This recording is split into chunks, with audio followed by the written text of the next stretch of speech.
መጾም ሰውን እግዚአብሔርን ያስመስላል። መጾም ሰውን ሰው ያደርገዋል። መጾም ሰውን መልአክ ያደርገዋል። መጾም ሰውን የመላእክት ጓደኛ ያደርገዋል፣ ባልንጀራ ያደርገዋል፣ ያዛምደዋል። መላእክት ደስ እያላቸው ይመጣሉ ወደሚጾም ሰው። ጾም ምን ያደርጋል ስትሉኝ፣ ወደ ሰማይ ይነጥቃል። ጾም ምን ያደርጋል ስትሉኝ፣ ሞትን ይቃወማል። ብርሃን መልበስ ከፈለጋችሁ ጹሙ፣ መጨለም ከፈለጋችሁ ብሉ። የሚጾም ሰው የብርሃን ልጅ ነው። እግዚአብሔርን ምሰል ተው። መብላት እንስሳዊነት ነው። ስትጾም እግዚአብሔርን ነው የምትመስለው። ከፍ የምታደርግ ቤተክርስቲያን እኮ ናት። እንስሳ ከመምሰል መልአክ ወደ መምሰል፣ እግዚአብሔርን ወደ መምሰል ማሳደግ እኮ ነው። ሰውነትን ከፍ ማድረግ ነው። የሰውን ልጅን ባህሪ የሚያከብር ነገር እኮ ነው ይሄ።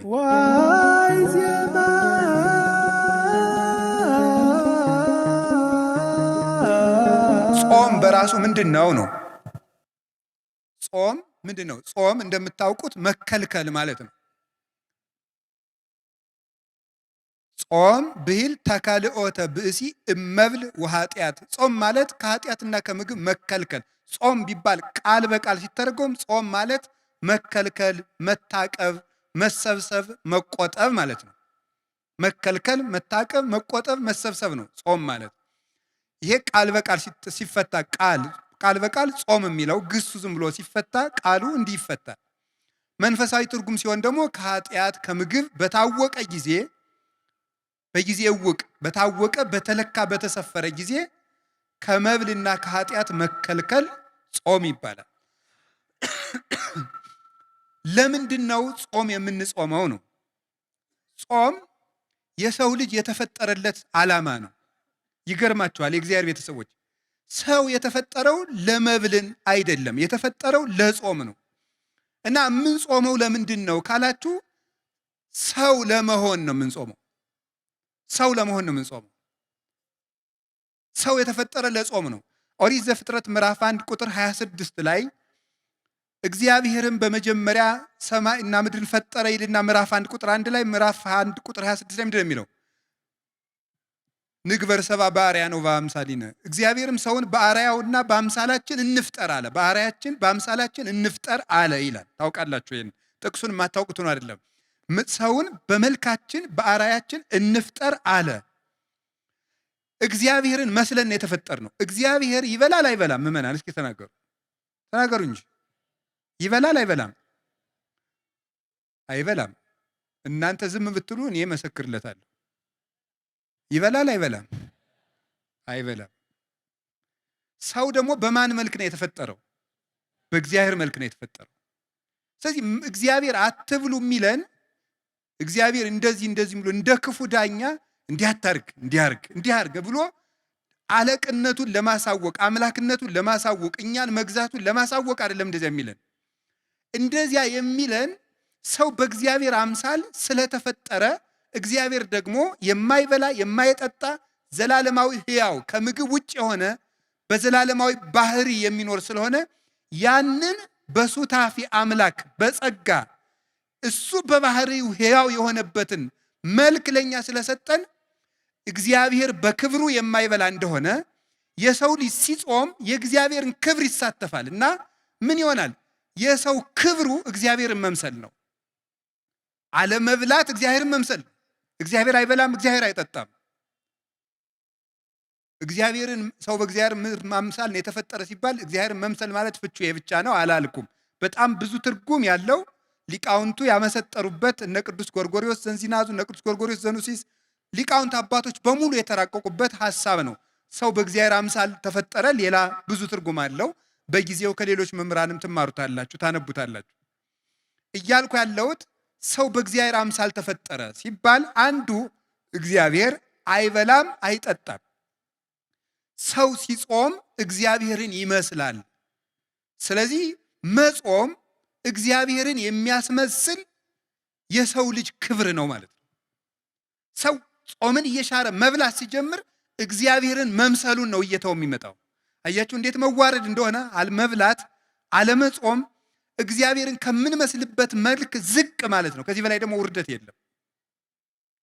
እግዚአብሔርን ከመምሰል በላይ ውርደት እግዚአብሔር የሰጠን የመጨረሻ ክብር ነው። ይገርማችኋል፣ መጨረሻ ላይ እኮ ከሞት ተለይተን ተነስተን የማንበላ ነው የምንሆነው። ስንበላ ኑረን እንኳን ወደ አለመብላት ነው የምንሄደው።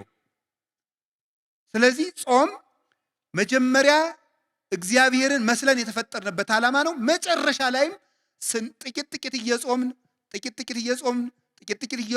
ጾሙን እየጨመርን መሀል ላይ ምግብ እየበላን እንቆይና መጨረሻ ላይ ወደማንበላበት እግዚአብሔርን ወደምንመስልበት መልክ እንሄዳለን። በሰማይ እያወስቡ ወይትዋሰቡ አላ ከመ መላእክት እግዚአብሔር ይነብሩ። በሰማይ አይበሉም አይጠጡም አያገቡም አይጋቡም፣ እንደ ሰማይ መላእክት ይኖራሉ።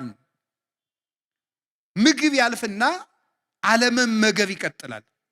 የሚመገበው ባህሪያችን ይታደስና ባለመመገብ ኃይል መኖር ይጀምራል። ስለዚህ ልብ በሉ፣ መጀመሪያም የተፈጠርንበት መልካችን ነው፣ መጨረሻ የምንገባበት መልካችን ምግብን ትቶ መኖር ነው። እስመ ከርስ ለመብል ወመብልኒ ለከርስ ወእግዚአብሔር ይስዕሮሙ ለክልኤሆሙ። መብል ለሆድ ነው፣ መብል ለሆድ ነው፣ ሆድም ለመብል ነው፣ እግዚአብሔር ሁሉንም ያሳልፋቸዋል። ባለመኖር ባለማለፍ የሚኖረው ጾም ነው። እግዚአብሔርን ያስመስላል፣ መላእክትን ያስመስላል። መላእክት አይበሉም አይጠጡም። ሰው የሰማይ መላእክት ባልንጀራ ነው።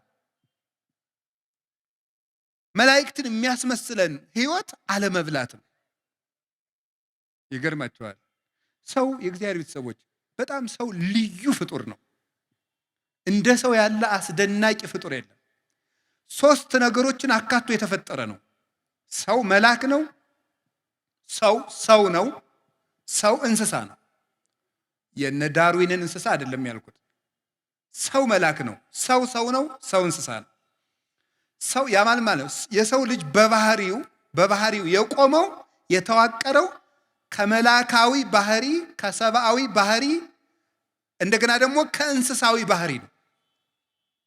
መላካዊ ባህሪ አለመብላት፣ አለመጠጣት፣ አለማግባት፣ አለመመኘት፣ አለማንቀላፋት እንደዚህ ያለው ነው። እንስሳዊ ባህሪ ደግሞ መብላት፣ መጠጣት፣ ማንቀላፋት፣ መመኘት፣ ፍቶት፣ ስጋዊ ፍላጎት፣ ይሄ ደግሞ እንስሳዊ ጠባይ ነው። ሰውነት ማለት ደግሞ ሁለቱንም መጥኖ መያዝ ማለት ይኸውላችሁ፣ ሰው መላካዊ ባህሪ ያለው፣ ሰው እንስሳዊ ባህሪ ያለው። መላካዊ ባህሪ የመላክ ብቻ ነው፣ እንስሳዊ ባህሪ የእንስሳ ብቻ ነው። ሰው መሆን ግን መላካዊ ባህሪንም ሰብአዊ ባህሪንም እንስሳዊ ባህሪንም መያዝ ነው። መላካዊ ባህሪ አለመብላት አለመጠጣት፣ እንስሳዊ ባህሪ መብላት መጠጣት። ሰውነት ደግሞ ማለት መላክም መሆን እንስሳም መሆን ማለት። እንስሳዊ ባህሪ እንዳይጎዳ ትበላለህ፣ ትጠጣለህ፣ ታንቀላፋለህ፣ ትተኛለህ፣ ትነሳለህ፣ ታርፋለህ፣ ትመኛለህ። ሁሉም በመጠን ይደረጋል። መላካዊ ባህሪ ደግሞ መብላት አይፈልግም። ሰው 2 የሚጎዱ ባህሪያት ነው ያሉት። ዝም ብሎ የማይበላ ቢሆን እንስሳዊ ባህሪው ይጎዳና መራመድ ያቅተዋል፣ መስራት ያቅተዋል፣ ማሰብ ያቅተዋል፣ መተንፈስ ያቅተዋል፣ ሁሉ ነገር ማከናወን ያቅተዋል። ሰው ደግሞ እንስሳዊ ባህሪውን ብቻ ቢከተል ደግሞ ምን ይሆናል?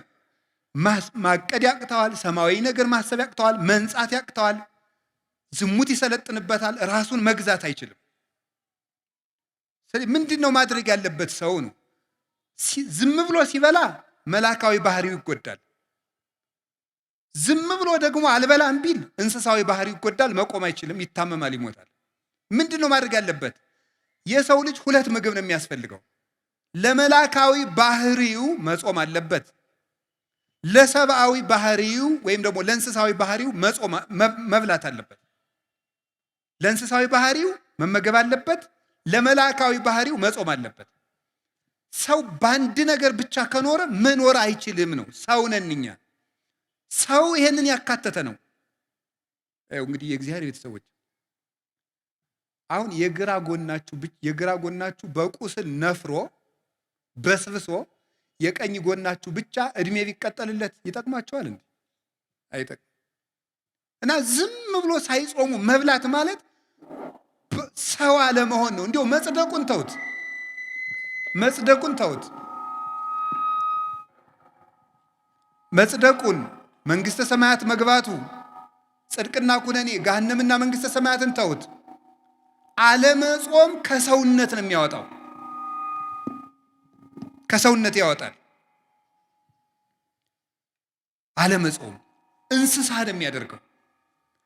ቅዱስ ወግሪስ የተባለ አባት ብሎ ይናገራል። በቀን 3 ጊዜ የሚበላ ሰው እንስሳ ነው ይላል። በቀን 3 ጊዜ የሚበላ ሰው እንስሳ ነው። በቀን 2 ጊዜ የሚበላ ሰው ሰው ነው። በቀን 1 ጊዜ የሚበላ ሰው ደግሞ መልአክ ነው ይላል።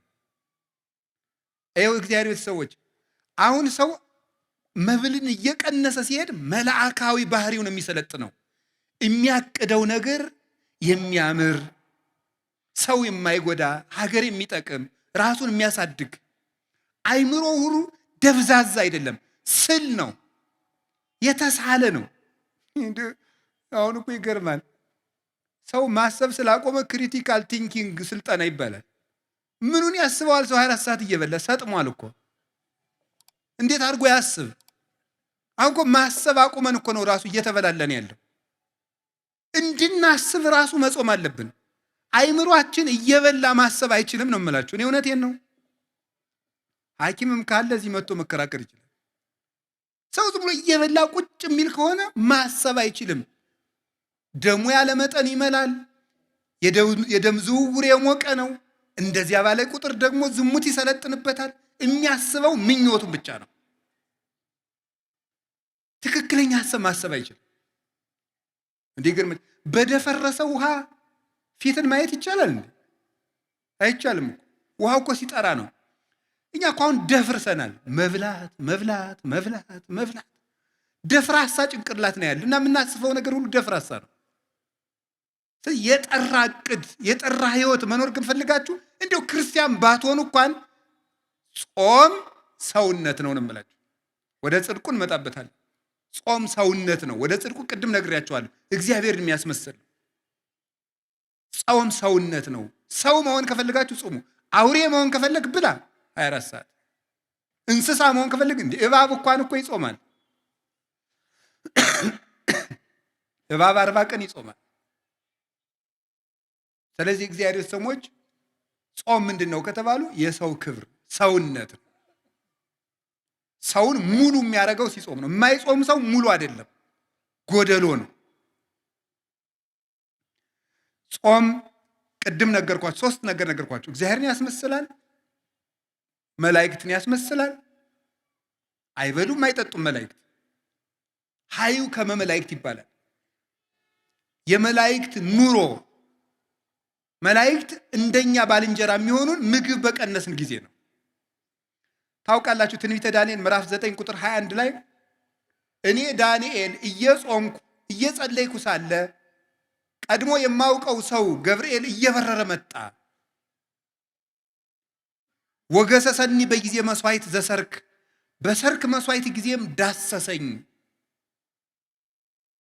ወመጻይኩ ከመአለቡከ ጥበበ እስመ ብእሴ ፍቶት አንተ ምስጢር ሊነግሩ የምትገባ ሰው ስለሆንክ ምስጢር ልነግርህ መጥቻለሁ አለኝ። ቅዱስ ገብርኤል ወደ ዳንኤል ሲመጣ እየበረረ መጣ ነው የሚለው መጽሐፍ ቅዱስ።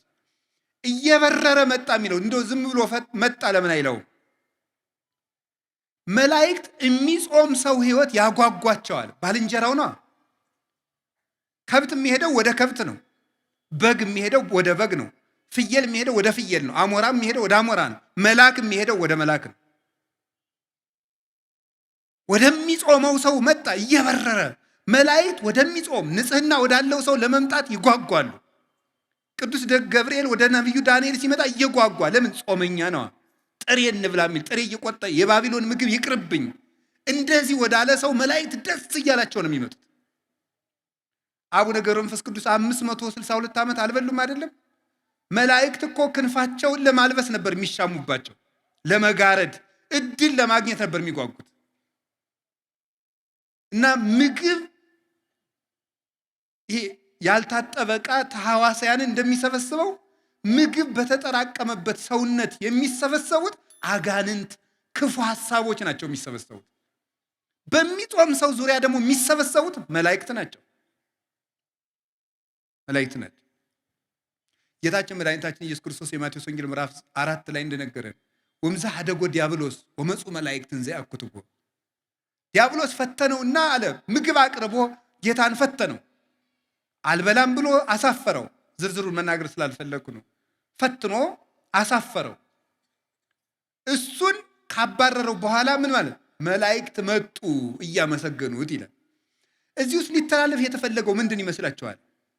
አንደኛው ሊቃውንቱ እንደሚተረጉሙት ጌታን ሰይጣን ራሱ አላሸነፈኝም መላእክት ተራርተውት ነው እንዳይል ነው ይላሉ።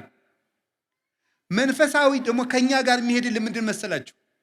ዲያብሎስ ጌታን በትኩስ ዳቦ ከፈተነው በኋላ ጌታ ድል ከነሳው በኋላ መላእክት መጡ አለ። ምን ማለት ነው? የስስትን ሰይጣን ብሉ ብሉ ብሉ ብሉ እያለ የሚፈትነውን ጾም ለማስፈረስ የምግብ ሽታ እያመጣ ምግብ የሚጋብዙ ሰዎችን እያመጣ የሚፈትነውን ሰይጣን ወደ አሸነፈ ሰው መላእክት ይመጣሉ። መላእክት ይመጣሉ። ጌታ ያንን ዳቦ ድንጋዩን ዳቦ አድርገህ ብላ ብሎት እሱን ሰው በእንጀራ ብቻ አይኖርም ብሎ ካሳፈረው በኋላ ነው መላእክት የመጡት። ስስትን ካሸነፋችሁ መላእክት ወደ እናንተ ይመጣሉ ለማለት። የስስት ሰይጣን የሚባል አለ። የስስት ሰይጣን የሚባለው ብሉ ብሉ የሚልና በጾም ጊዜ የምግብ ሽታ የሚያመጣ ነው። ይገርማችኋል። ጾም ሸቷችሁ የማያውቀው ሻይ ጧት ነው የሚሸታችሁ። የጾም ዕለት ማለት ታይቶ የማይታወቅ ጓደኛ የዚህ ያለት ምሳ እንብላ እያለ ሊመጣ ይችላል። ይህን የሚያመጣው የስስት ሰይጣን ነው። በሰዓቱ ቢቀርብልን የማንበለውን ያደረ ወጥ ማልዳ እንድንበላው ያደርግ። እንዲህ የሚያደርግ ማን ነው? የስስት ሰይጣን ነው። ለዚህ ነው መጽሐፈ መነኮሳት ምግብ አትርፈህ ከበዓትህ እንዳታሳድር የሚለው። የስስት ሰይጣን ማለዳ ብላው ብላው ሊያሰኝህ ይችላል። ማስጎምጀት ነው። በቃ ማጓጓት፣ ታንቄ ልሙት የሚያስብል ብሉ ብሉ ብሉ። እንደው ምግቡን ጨርሶ ሲጨርስ ንጉሠ ነገሥትነት የሚሾም የሚያስመስል የሚያጓጓ ሰይጣን አለ። ያንን ካሸንፋችሁ የመላእክት ዘመዶች ትሆናላችሁ። ከዚያሳ ዳንኤል ጾመ፣ ቅዱስ ገብርኤል መጣ። ምን አለ? ዳሰሰኝ ከንፈሬን አለ። ምን አድርገ? ጥበብ ገለጸልኝ። የ490 ዓመት ማህተም ተረጎመለት። ትንቢት ተረጎመለት። ምስጢር ነገረው። ልብ ሰጠው። አሁን ልብ ያጣነው ጾም ትተን ዳንኤል ጾመና ነቢዩ ምንድን ነው ያለው? ቅዱስ ገብርኤል ለዳንኤል ምንድን ያለው? መጻይኩ ከማለቡከ ወዜኑ ከጥበበ፣ ጥበብ ልነግርህ፣ ልብ ልሰጥህ፣ ማስተዋል ልነግርህ መጥቻለሁ። አሁን የምንዘነጋ መጽሐፍ እየተመለከትን እንቅልፋችን የሚመጣ ማስተዋል የማንችል የተሰበክነው ስብከት እዚሁ እንደ ቆሎ ረግፎ የሚቀር ቤታችን አንጠልጥለ ነው እንዳንል የሚያደርግ ምንድን ነው? ስለማንጾም ነው። ስንፍና፣ እንቅልፋምነት የምን ውጤት ነው? ያለ መጾም ውጤት። እንግዲህ መጾም ሰውን እግዚአብሔርን ያስመስላል። መጾም ሰውን ሰው ያደርገዋል። መጾም ሰውን መልአክ ያደርገዋል። መጾም ሰውን የመላእክት ጓደኛ ያደርገዋል፣ ባልንጀራ ያደርገዋል፣ ያዛምደዋል። መላእክት ደስ እያላቸው ይመጣሉ ወደሚጾም ሰው። ጌታ ምንድን ነው ያለው? ክፉ ሰይጣን ያለ ጾም አይወጣም አይደል ያለው? ስለ እግዚአብሔር ሰዎች መልአክ መሆን ከፈልጋችሁ፣ የመላእክት ዘመድ መሆን ከፈልጋችሁ፣ እግዚአብሔር መምሰል ከፈልጋችሁ ጾሙ። የነቢያት ጾም ደግሞ አባቶቻችን በረከት ተቀብለውበታል። አንደኛ ተመልከቱ፣ የነቢያት ጾም የሚጀምረው ከሙሴ ነው። ሙሴ 40 ቀን ጾሟል። 40 ቀን ሲጾም ምንድን ነው ያደረገው? ሲጾም 40 ቀን እየጾመ ከእግዚአብሔር ጋር ቃል በቃል ተነጋገረ ይላል። 570 ጊዜ ጾም ከእግዚአብሔር ጋር የመነጋገር ባለሟልነት የሚያሰጥ ነው። እግዚአብሔርን ማነጋገር ደግሞ ቀላል ነገር ይመስላችኋል እንዴ? አንድ ትልቅ ሰው እንኳን ሊያነጋግራችሁ ቀጠሮ ሲይዝላችሁ እንዴት ነው ደስ የሚላችሁ? እግዚአብሔርን ቃል በቃል እንደ ጓደኛ 570 ቃላትን እንዲነጋገር ያደረገው ምንድን ነው? ጾም። ጾም ምን ይጠቅማል ብትሉ ይሄ የነቢያት ጾም፣ አሁን ህዳር ጾም የምንለው የምንጾመው ከእግዚአብሔር ጋር የሚያነጋግር ጾም ነው። እንግዳው ከእግዚአብሔር ጋር መነጋገር የሚፈልግ ይጹም። ከሰይጣንና ከስጋው ጋር መነጋገር የሚፈልግ ደግሞ ይብላ። ምርጫው እናንተ። ሙሴ ይሄንን ጾም ጾሞ እግዚአብሔርን አነጋገረ። ከዚህ በላይ እድልስ አለ ወይ ነው? እግዚአብሔርን ከማነጋገር በላይ ምን እድል አለ? እግዚአብሔርን ለማነጋገር 100 ዓመትስ ብንራብ፣ እግዚአብሔርን ማነጋገር እኮ የነፍስ ጥጋብ እኮ ነው። እግዚአብሔርን ማየት፣ እሱን መስማት። አጸም ዘይነብበኒ እግዚአብሔር አምላኬ እስመ ውእቱ ይነብብ ሰላም ለሕዝቡ። እግዚአብሔር ንግግሩ ሰላም ነው፣ ልብን የሚያረጋጋ።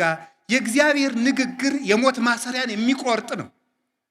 ተራራን የሚያንቀጠቅጥ፣ ባህሩን የሚከፍል፣ አናብስትን የሚለጉም፣ እሳትን ጸጥ የሚያደርግ፣ መቃብርን ሳይከፈት ሙት የሚቀሰቅስ ነው። ጌታችን ኢየሱስ ክርስቶስ አልዓዛርን የቀሰቀሰው በቃሉ ነው። እግዚአብሔርን መስማት ትልቅ ነገር ነው። እንግዲህ እግዚአብሔርን መስማት ከፈለጋችሁ ጾሙ እስከ 9 ሰዓት። ሰዓቱ ይቀነስልን። መብራት ኃይል ልትከፍሉ ስንት ሰዓት ነው ወረፋ የምትይዙት? ይቀነስ በሉና እስቲ ይቀንስላችኋል። አይ ወረፋው ረዝሟል ብላችሁ እስኪ ኑ። አይ ወረፋው በዛ አልከፍልም ብትሉ ምን ይሆናል? እኔ አላውቅም የሚሆነውን ከተማ ስለማልኖር። ሳስበው ግን የሚሳካ አይመስለኝም።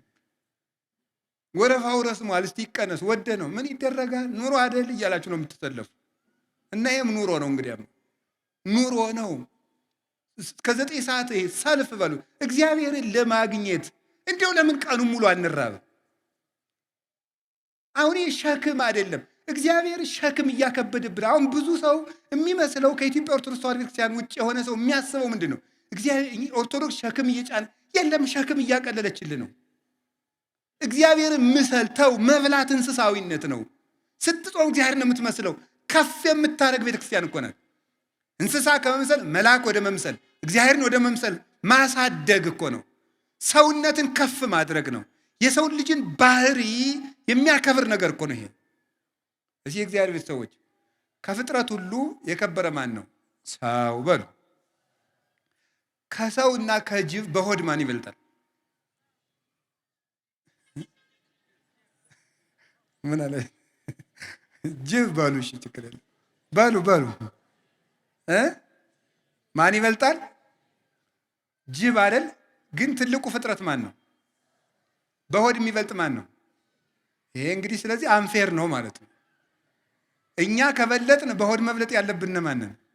እኛ ነበር መብለጥ የነበረብን።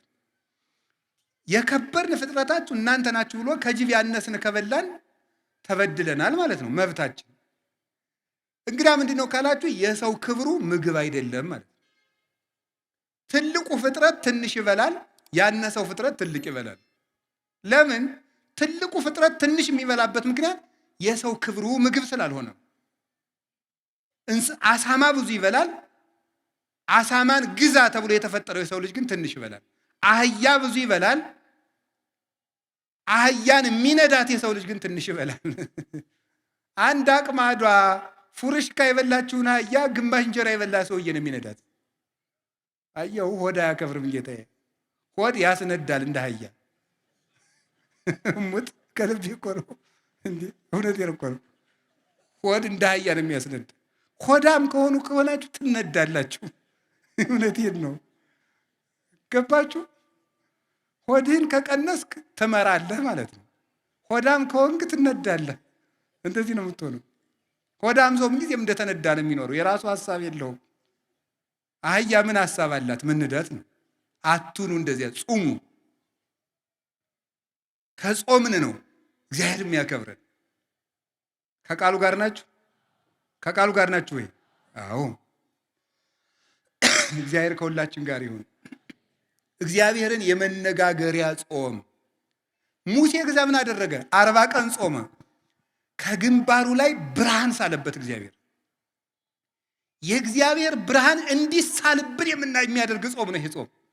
የእግዚአብሔርን ብርሃን፣ ያንን ብርሃን ከመልበስ በላይስ ምን አለ? ያ ብርሃን ባለበት ደግሞ መኑ ዘይደምሮ ለብርሃን ውስተ ጽልመት፣ ጨለማን ከብርሃን ጋር አንድ የሚያደርገው ማን ነው አለ ቅዱስ ጳውሎስ። እንግዲህ ተመልከቱ፣ ስንጾም የእግዚአብሔር ብርሃን በእኛ ላይ ይሳላል። የእግዚአብሔር ብርሃን በእኛ ላይ ሲሳል ደግሞ ጨለማው ዲያብሎስ ከኛ ጋር ህብረት የለውም። ቤታችን መበጥበጥ አይችልም። አይምሯችን መበጥበጥ አይችልም። ለምን? ብርሃን ለብሰናል። ሙሴ ብርሃን ለብሶ ሲመጣ ታች የነበሩት ጣዖታት ተሰባበሩ። የሚጾም ሰው የሐሰት አማልክትን ይሰብራል፣ አጋንንትን። ብርሃን መልበስ ከፈለጋችሁ ጹሙ፣ መጨለም ከፈለጋችሁ ብሉ። የሚጾም ሰው የብርሃን ልጅ ነው። ሙሴ ጾመና ምን አደረገ? ከእግዚአብሔር በ10 ጣቶቹ የተጻፈ ምን ሰጠው? ታቦት። አስደናቂ ነገር ነው እኮ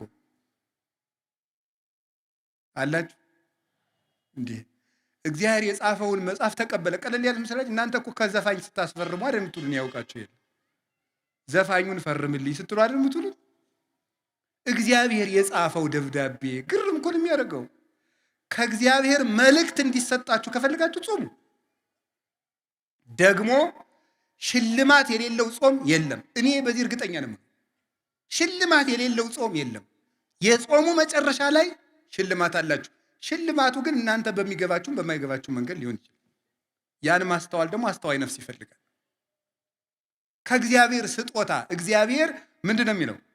ለሙሴ በእጁ ጽፎ ሰጠው አይደል? ዛሬ ስለኛ ወበከመ ይጻፍ መጽሐፍ በቀለም ከማሁ ይጻፍ ልቡናነ በመንፈስ ቅዱስ።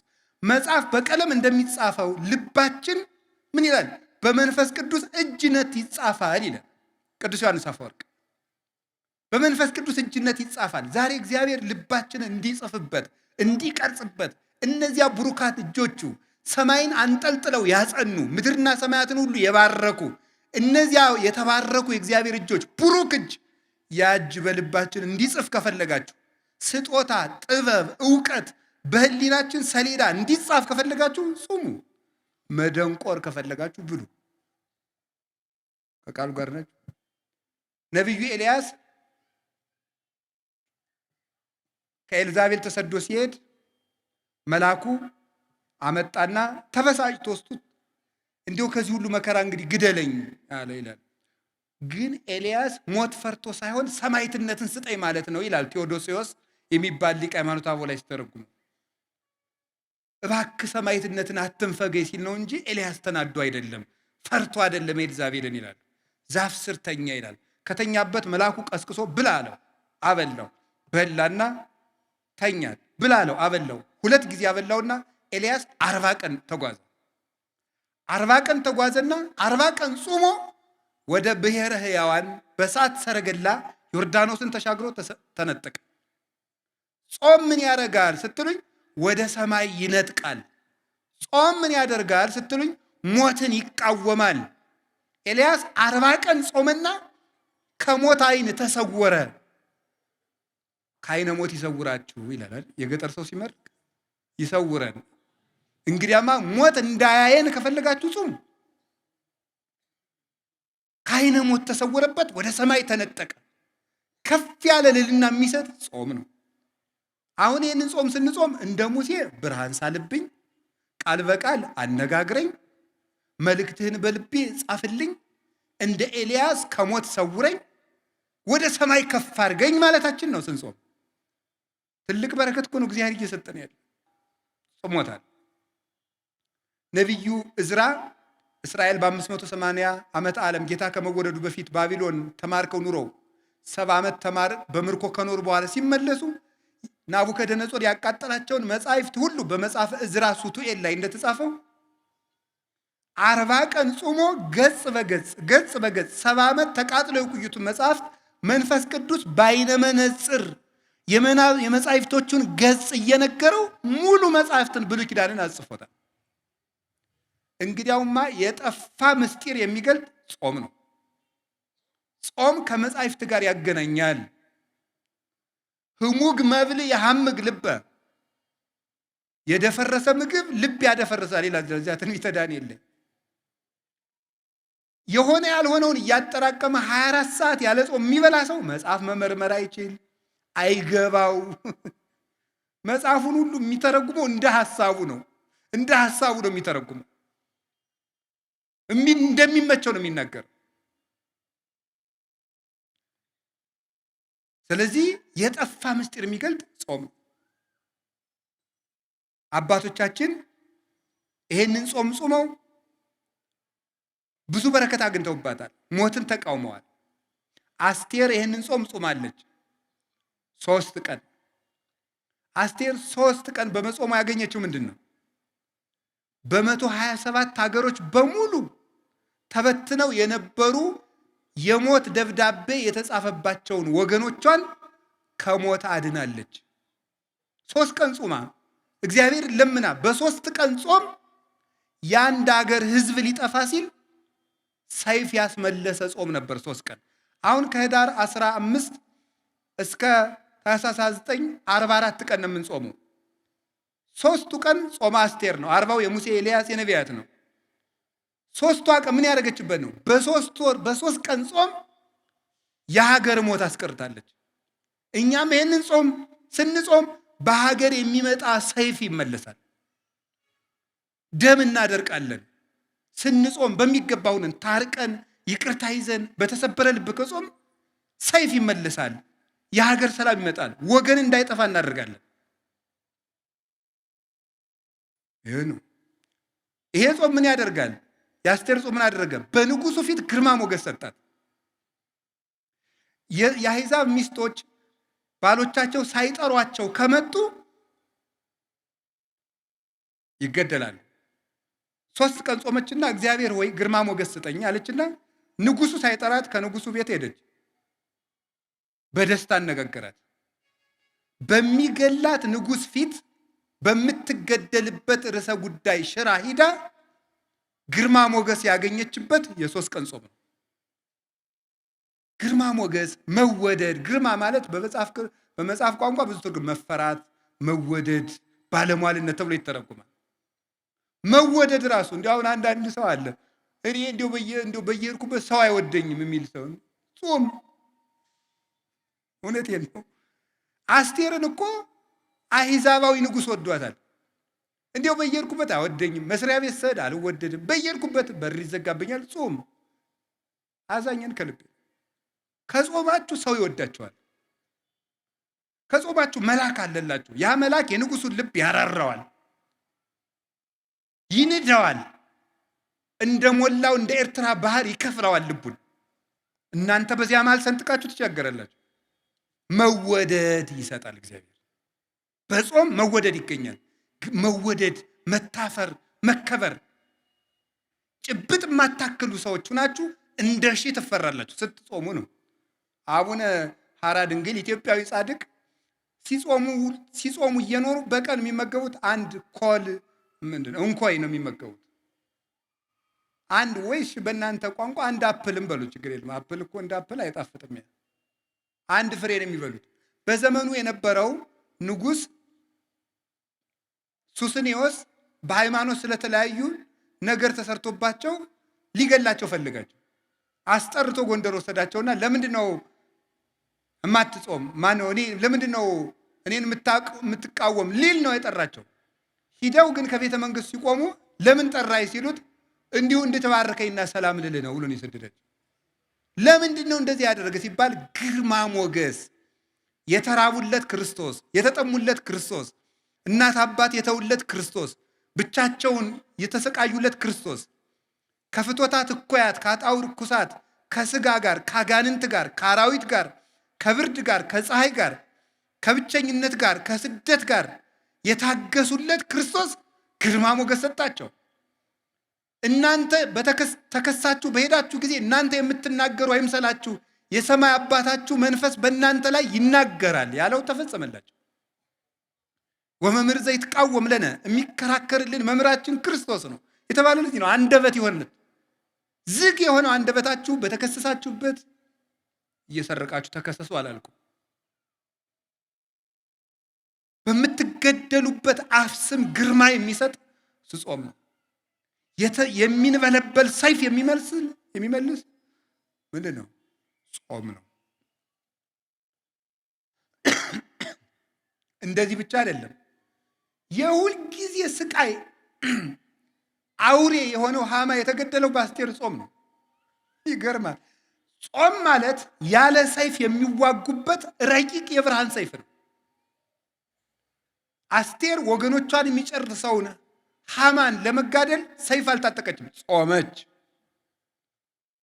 ስትጾም እሷ ሰይፍ ሳታነሳ የእሷን ወገኖች የሚገለው ሐማ ራሱ የእሷን አጎት ሊሰቅልበት ባዘጋጀው እንጨት ተሰቅሎ ሞት። ለሚመለስ ጠላት ልብ የሚሰጥ ልቡ ለደነደነ ጠላት ደግሞ የሚዋጋ ሰይፍ ጾም ነው። ዮዲት የምትባለው 3 ቀን ጾማ ነው የእስራኤልን ጠላት ንጉሥ ያሸነፈችው። ጾም ጠላት ያሸንፋል።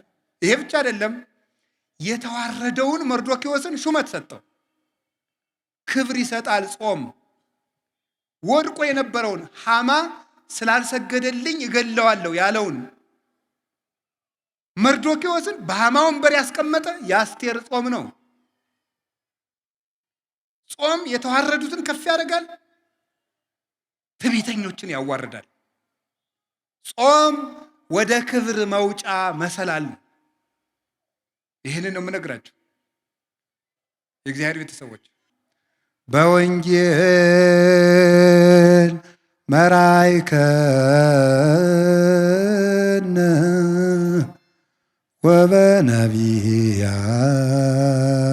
ወበነቢያን ናዘዝከነ ዘለሊከ አቅረብከ